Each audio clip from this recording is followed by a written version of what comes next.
Oi, gente, espero que vocês estejam bem. No vídeo de hoje eu vou falar sobre 3 motivos principais que me fizeram sair do CLT e empreender com propósito. Para quem não me conhece, eu sou Darlene Medeiros, eu sou uma especialista em sustentabilidade. Eu falo sobre marcas, sobre negócios, sobre ESG, sobre marketing, tudo que permeia o universo do empreendedorismo de impacto. E hoje eu sou uma empreendedora que realmente busca propósito em tudo que faz. E este canal serve para isso.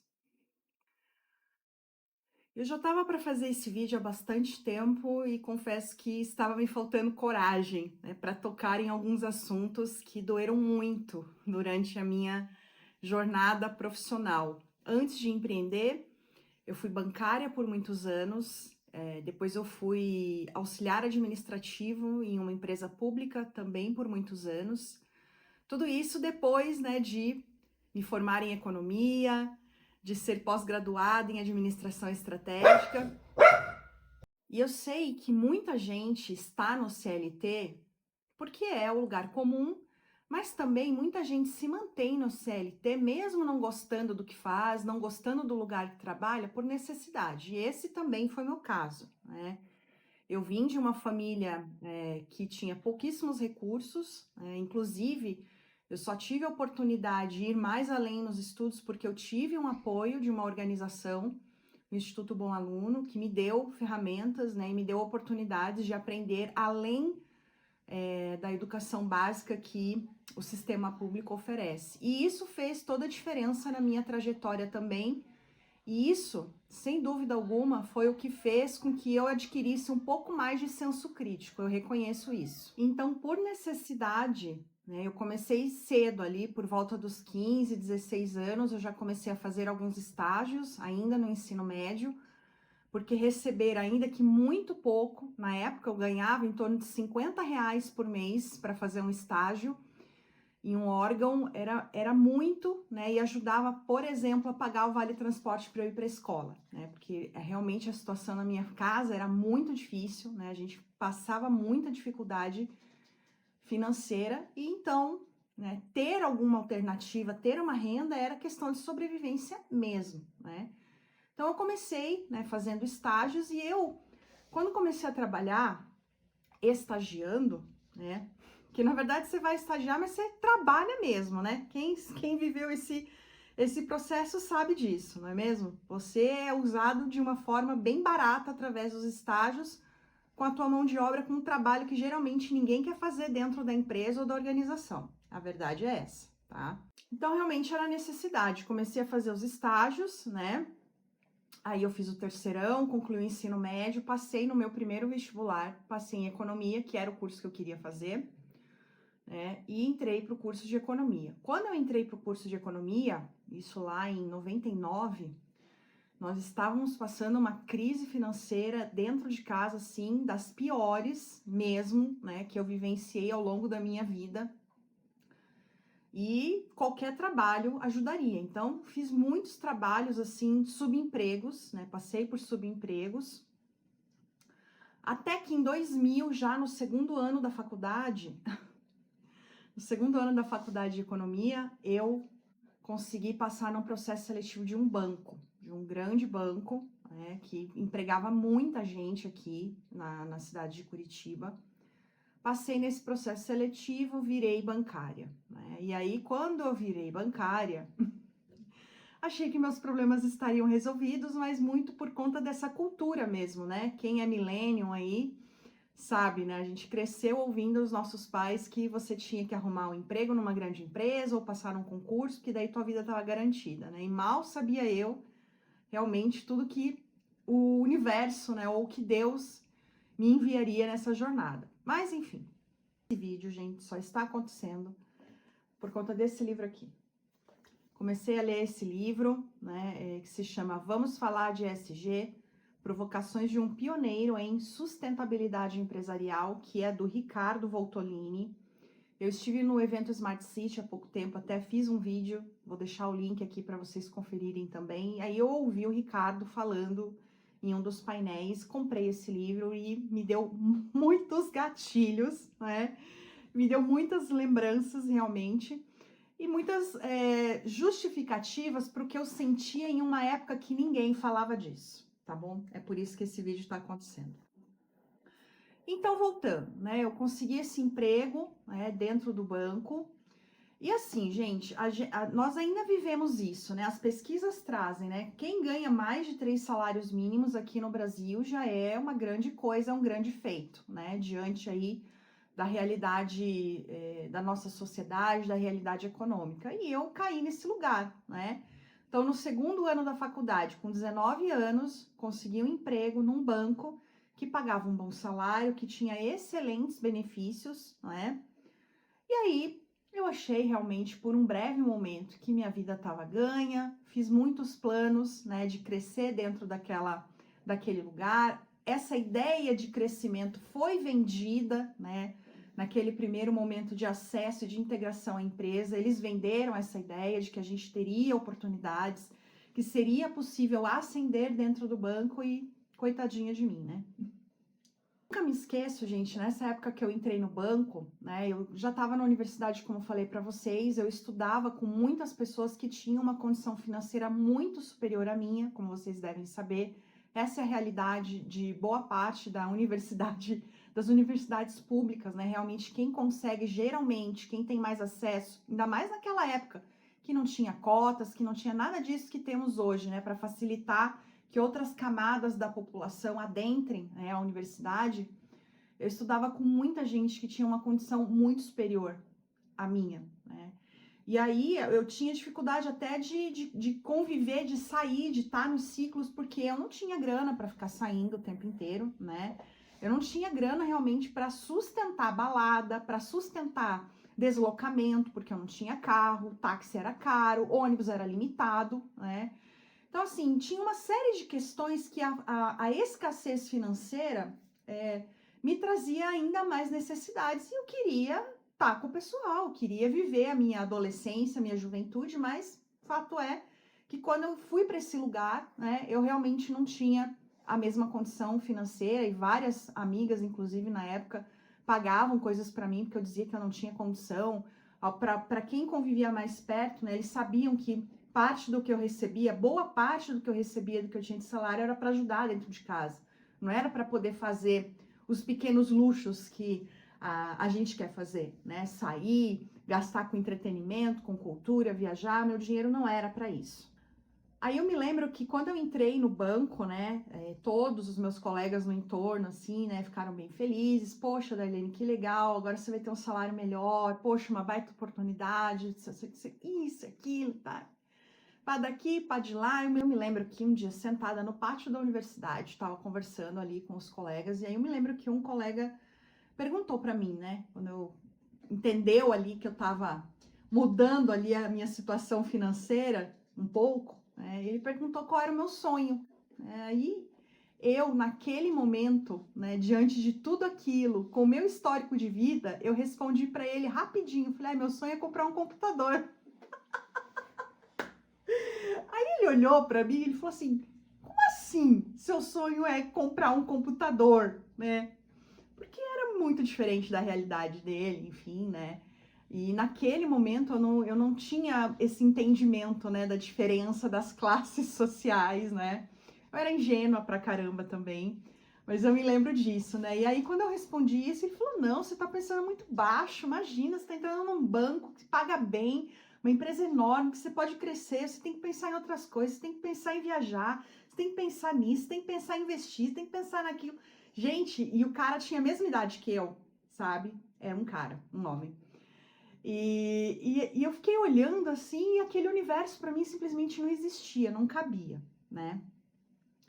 Para você ver, né, a questão da necessidade realmente, né? Então, assim, eu entrei nesse lugar por questão de necessidade, demorou muito para eu entender, né, que eu podia ir além do que isso. Tudo que é bom, né, gente, dura muito pouco. E depois de um ano que eu tava, né, trabalhando no banco, efetivada, né, batendo metas, porque trabalhar em banco tem isso, né, você tem que bater meta. Eu batia minhas metas, eu tinha uma boa avaliação de desempenho, mas eu comecei já a sentir várias coisas que não eram legais, assim, sabe?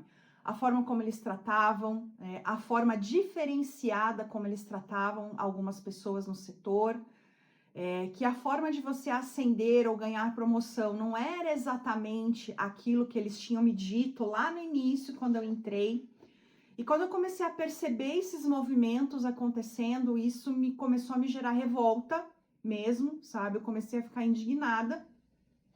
E isso foi, dentro de mim, não foi fazendo muito bem, né?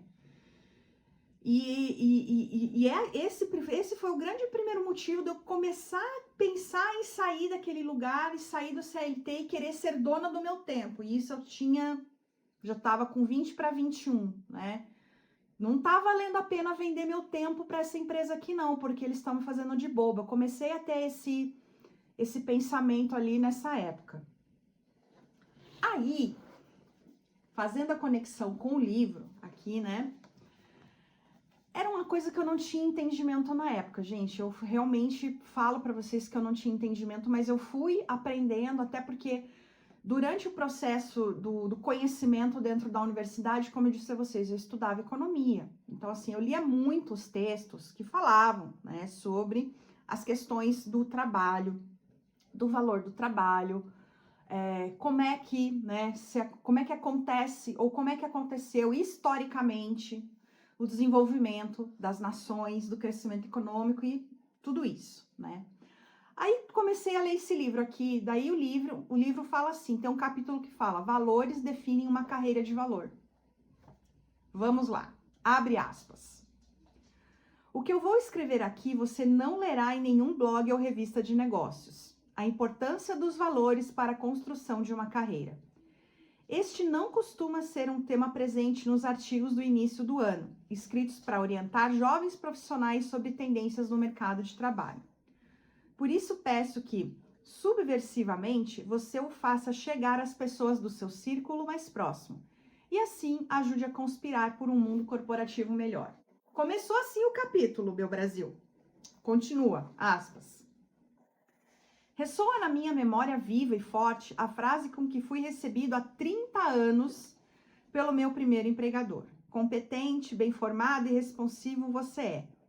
Preocupa-me seu excesso de idealismo. Para ter sucesso aqui, terá de deixar os seus valores lá fora, na porta de entrada. À época, entendi o alerta como uma espécie de ameaça. Não era. Usando um tom paternal, beirando o zeloso, o sujeito queria, no fundo, que eu não me frustrasse com decisões nem sempre tão éticas que a empresa, segundo ele, era forçada a adotar para se manter no mercado. Por isso, disse, recomendava que eu simplesmente aceitasse as regras do jogo, sem tentar julgá-las sob a perspectiva de qualquer viés moral.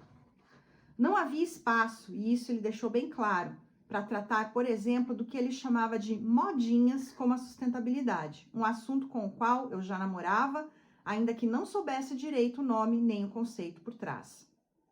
Fecha aspas. Então, gente, isso aqui me pegou de muitas maneiras, em especial as questões éticas. Então, o primeiro motivo que me fez querer sair do CLT, ainda quando eu era bancária, é que realmente as relações dentro das organizações não são éticas, os processos não são éticos, e eu vivi inúmeras situações, inclusive de assédio moral pesado, por conta de questões que a empresa dizia A, fazia B, e quando eu ia questionar, me chamavam de maluca. Simples assim. O dia a dia de trabalho foi se tornando muito, muito pesado para mim, né? E isso só piorou ao longo do tempo. E quando eu me tornei mãe, e aí eu já tô falando de quando eu estava com 4 anos de empresa. Aí quando eu terminei a faculdade, eu me casei, me tornei mãe, a rotina ficou insustentável. E eu tinha uma dor enorme, e era uma dor física mesmo, de ter que sair para trabalhar e deixar minha filha, com outra pessoa ou na escola, porque aí eu me questionava e me perguntava, gente, eu tô tendo que trabalhar aqui porque eu realmente preciso do dinheiro, mas tá me custando muito caro e para mim não havia preço, não havia valor que substituísse o fato de eu estar deixando a minha filha, que era só um bebezinho, para trabalhar num ambiente que para mim já estava muito ruim.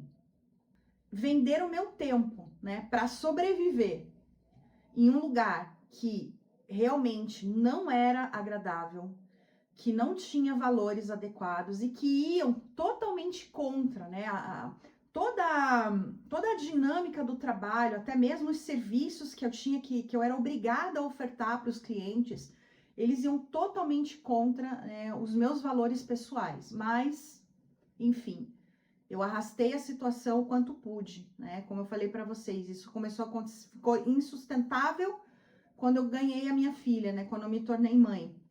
Eu já estava com 4 anos de empresa. E com isso veio o quê? Veio depressão, eu entrei numa depressão profunda, né? Eu fiquei, na época, eu tô falando aí, pensa, isso lá em 2006, 2007, quando ninguém falava de saúde mental, quando ninguém falava de doenças psíquicas, né? De depressão, síndrome do pânico, eu fui diagnosticada, eu passei um perrengue gigantesco, né? Mas o médico acabou me afastando, inclusive, do trabalho nesse período, porque eu fiquei muito mal. Eu tive depressão, eu tive síndrome do pânico e, enfim, gente, foi um período bem caótico, bem difícil para mim. E esse foi o primeiro motivo mesmo que me fez querer sair do CLT e empreender. O segundo motivo que me fez querer sair do CLT e empreender foi realmente querer retomar, né, a minha vida e o meu tempo, né? Então, assim, eu fiquei num lugar mesmo que eu me sentia, assim, muito mal em fazer algo, né, que não me agradava, porque não tinha nada a ver com os meus valores mesmo, né, com os meus valores de vida, com os meus princípios, né, estar naquele lugar. Então, estar em um ambiente que seja qualquer ambiente que não está alinhado com os meus valores, custa muito alto, né? E custa, como eu disse a vocês, né? Hoje a gente tem todo esse aparato aí de legislação, né, em favor e que difundiu, né, a importância do cuidado, do bem-estar de um colaborador, mas ainda assim eu vejo, né, até porque eu trabalho, né, com algumas marcas e com alguns projetos, né, que você vê o ambiente, você precisa fazer diagnósticos e você entra em alguns ambientes que você olha e conversando com as pessoas, apesar de todo esse aparato, de tudo isso que tem em termos de legislação, as culturas organizacionais, elas são muito, muito opressivas ainda, né? Elas não dão espaço para o bem-estar, né? Elas estão muito focadas em resultado e apenas e tão somente o resultado. E aí, voltando aqui à questão, né, do livro, na época se falava já de sustentabilidade, inclusive dentro do banco eles já tinham eles já falavam algumas coisas, tinham lá aquele lance, né, da missão, visão e valores que falavam desse aspecto, até porque eles são uma empresa, eles existem, só não estão mais no Brasil, né? Que falava de sustentabilidade porque a sustentabilidade tem um berço europeu muito forte, né? E como eles são desse lugar, né, eles já tinham isso. Mas aqui no Brasil, eles se adequaram à realidade aqui do Brasil, né? Não respeitavam muitas coisas, não. E eles falavam, e isso também era uma questão, né? Sustentabilidade deixou de ser modinha, o livro diz, né? Seus preceitos ganharam status estratégico nas empresas contemporâneas. Os valores ascenderam à condição de atributos. 30 anos depois, ironicamente, esse mesmo consultor que no início da carreira foi censurado por suas inclinações idealistas, tem sido contratado por empresas para falar às jovens lideranças que seus valores pessoais e suas convicções éticas são muito bem-vindas nas organizações. Mais do que isso, são contribuições fundamentais nesses tempos de employer branding, em que empresas se esforçam para ser percebidas como marcas atrativas para os mais jovens e melhores talentos do mercado, adotando valores e práticas valorizados por eles. E esse ponto aqui do livro, né, porque você com certeza deve ter visto aí várias reportagens, né, e nos últimos anos muito conteúdo relacionado a isso, né, que a geração Z não consegue se adequar ao trabalho, né, que pessoas como eu, né, da geração millennial, conseguiu se adequar ou atender até certo momento, porque eles simplesmente, né, não ficam mesmo quando o discurso não se confirma em prática dentro do ambiente de trabalho. E eu vivi isso de uma forma muito prática também, porque o primeiro motivo vocês já entenderam, né?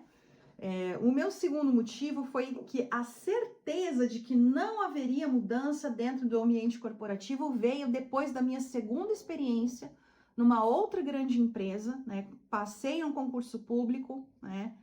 E aí saí, né? Depois de um tempo que eu fiquei fora do banco, eu fui para essa empresa através do concurso público, entrei de novo, né? Com game zerado, cabeça fresca, depois de todo um tratamento, né, feito, né, para poder me recuperar da depressão, da síndrome do pânico, entrei nessa empresa achando que seria uma nova oportunidade, que teria condições e, gente, eu nunca me esqueço, né, quando eu entrei na empresa, passei pelo processo da integração, o dia que a assistente social me chamou para conversar, para falar do meu futuro dentro da empresa, para falar do meu plano de carreira, quando eu contei para ela quais eram os meus objetivos, a mulher ficou sem palavras, assim, como quem diz, meu Deus, você tá viajando, não vai acontecer nada disso, assim. Eu nunca esqueço da cara de espanto dela, porque eu, de fato, estava com muita expectativa, com muitos planos, mas, infelizmente, nada se concretizou. Passou um tempo depois que eu estava nessa empresa, como eu disse, eu era concursada, depois de 2 anos ali trabalhando, me dedicando, tomei uma rasteira gigante ali dentro e fui pro buraco de novo, né? Entrei em uma depressão profunda de novo e a empresa, assim, de todas aquelas promessas realizadas, nada se cumpriu.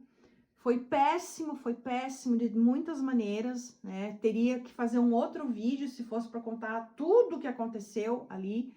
Mas aí, nessa segunda vez, nesse segundo momento, nesse segundo buraco, voltei para o tratamento psiquiátrico, né? Porque eu voltei a ter problemas, eu não conseguia sair para ir para o lugar, gente. Eu tive uma síndrome do pânico, umas crises de ansiedades aí muito mais avançadas, muito mais críticas, porque eu estava vivendo de novo, né? O que eu tinha vivido no banco.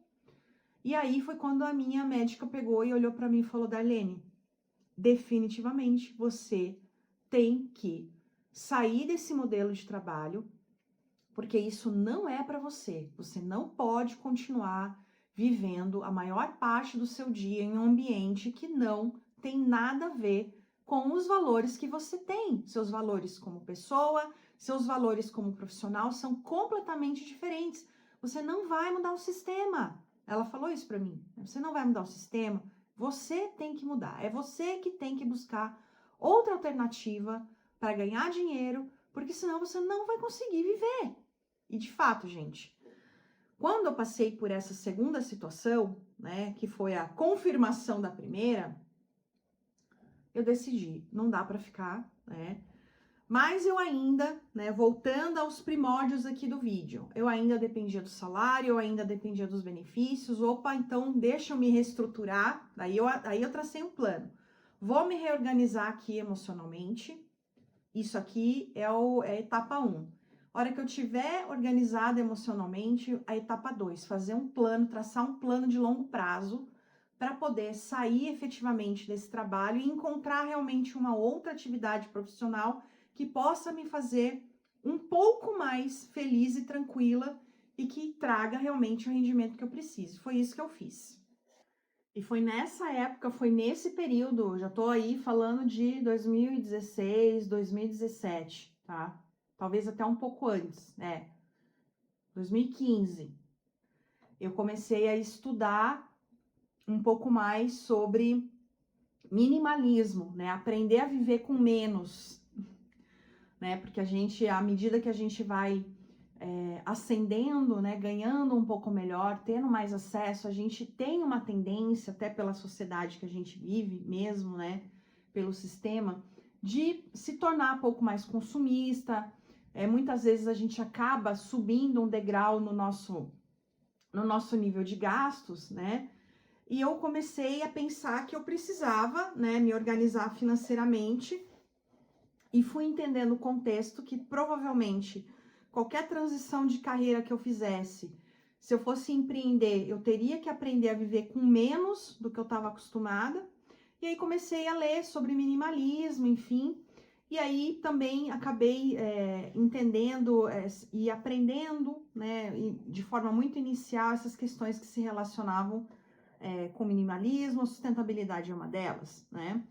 E aí eu comecei a entender um pouco mais sobre esses conceitos e foi assim, né, que eu acabei desenvolvendo, né, o meu negócio, que é um dos negócios que eu tenho hoje, né? Eu tenho uma empresa de eventos e foi nesse contexto, gente, foi nesse caos, né, que eu entendi realmente que não dava para ficar mais no CLT e eu busquei empreender, né? O terceiro motivo que me fez realmente ter a certeza que o CLT não é para mim e provavelmente não é para você que se interessou pelo tema desse vídeo, é que a gente gosta, né? Eu sou uma pessoa que gosta de ter autonomia, né? E essa autonomia, né, de decisões, autonomia com o tempo, autonomia de escolhas, né, de uma maneira geral, você não consegue ter no CLT.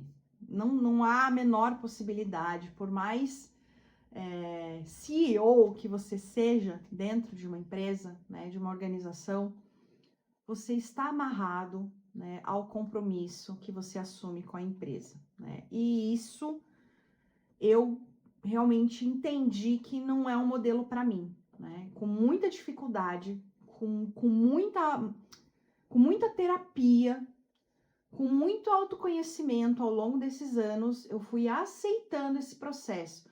Porque uma coisa é você dizer, ah, não quero mais, né? Não vou mais ficar aqui. Mas, se você tem família, né, é casado, casada, tem filhos, alguém que depende de você, no minuto que você diz que você vai deixar o CLT, que você vai deixar essa estabilidade, né, que falaram para você que é uma coisa muito boa, e hoje eu não vejo estabilidade em nenhum lugar para ninguém, mas acredita quem quer, né?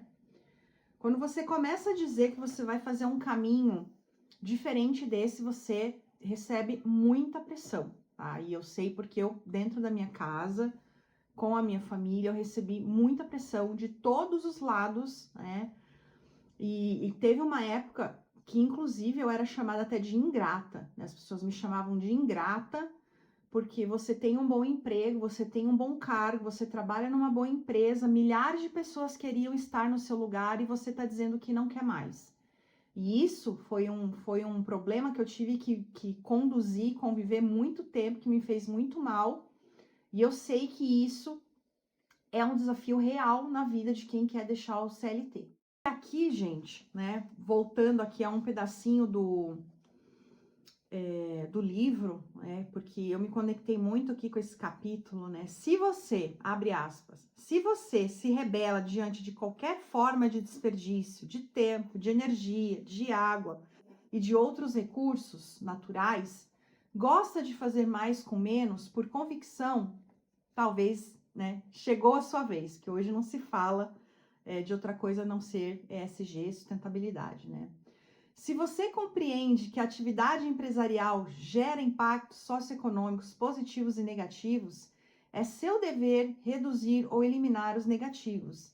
Está pensando exatamente como as melhores empresas e os mais respeitados líderes da atualidade. Se você valoriza a diversidade por princípio, convive bem com divergência de opiniões, evita julgamentos baseados em preconceitos, pratica virtudes aristotélicas como verdade, consideração, transparência, então você possui diferenciais de comportamento crescentemente bem-vindos. Nunca é demais lembrar, formação acadêmica sempre será fundamental. Até porque, como já diz a sabedoria popular, sem competência, você não consegue se estabelecer. Mas os valores que formam o seu caráter, sua atitude, seu propósito, a maneira como você encontra significado no trabalho, também é relevante. Saber ser é, portanto, tão importante quanto saber fazer. Valores geram valor econômico. Então, gente, quando eu li isso aqui, né, eu falei, gente, Onde esse homem estava? Onde é que esse homem estava, né? Mas eu sei, né, que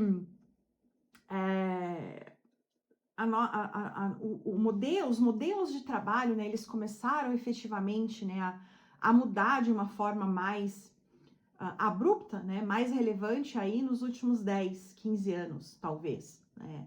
Antes disso, todo mundo focava realmente em ter uma carreira corporativa, né? Ter uma carreira CLT, estar dentro de uma empresa, ter o seu salário, ter os benefícios, né? O 13º, férias remuneradas, isso e aquilo.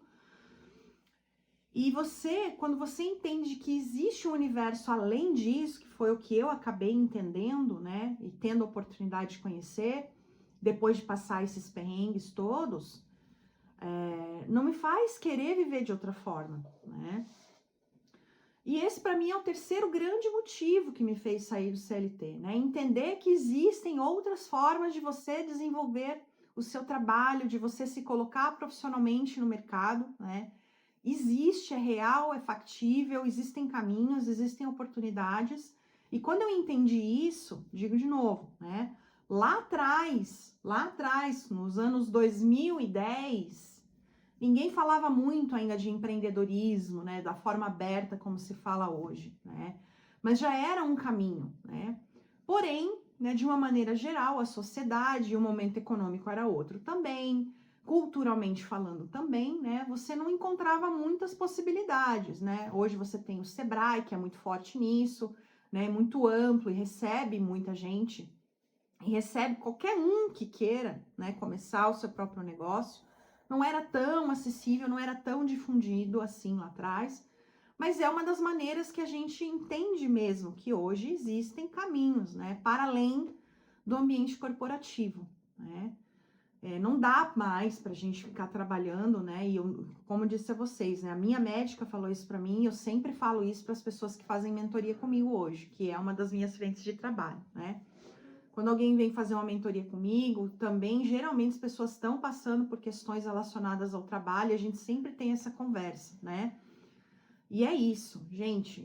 Eu não estou dizendo que é fácil, que é simples. Eu sei que existe a questão de sobrevivência, mas diante, né, de um projeto de organização, de mudança, de transição, né? Qual é o pior cenário que você vai viver? Entenda qual é esse pior cenário. Vamos pensar em caminhos para você não viver isso, né?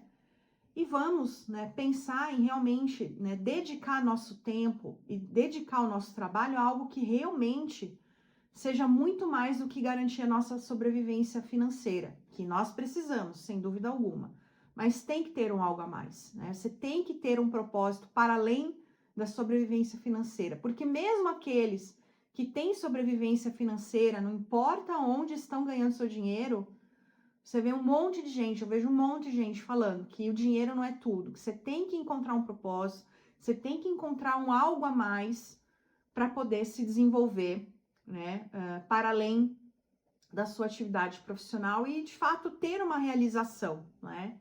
Realização financeira, a gente precisa, todo mundo precisa, mas é importante, né, empreender e empreender com mais propósito, para mim, fez toda a diferença na minha trajetória profissional.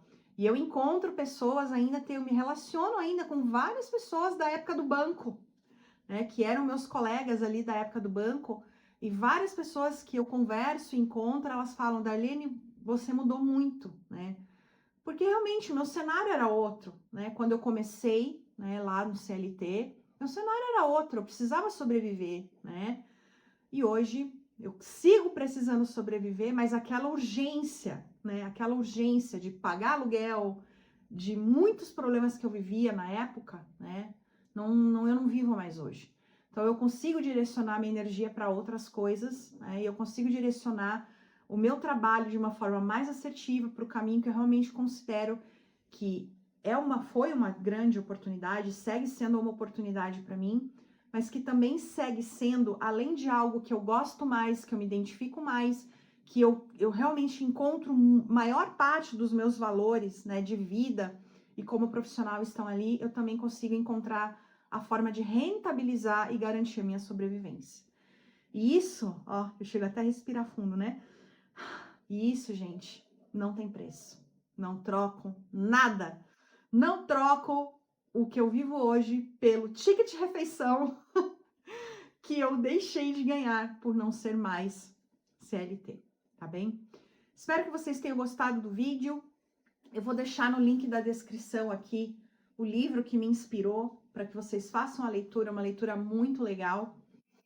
E vocês podem me encontrar para mais conteúdos relacionados a empreendedorismo, negócios, marketing, eventos mais sustentáveis aqui nas minhas redes sociais e no meu site também. E até o próximo vídeo. Tchau, tchau.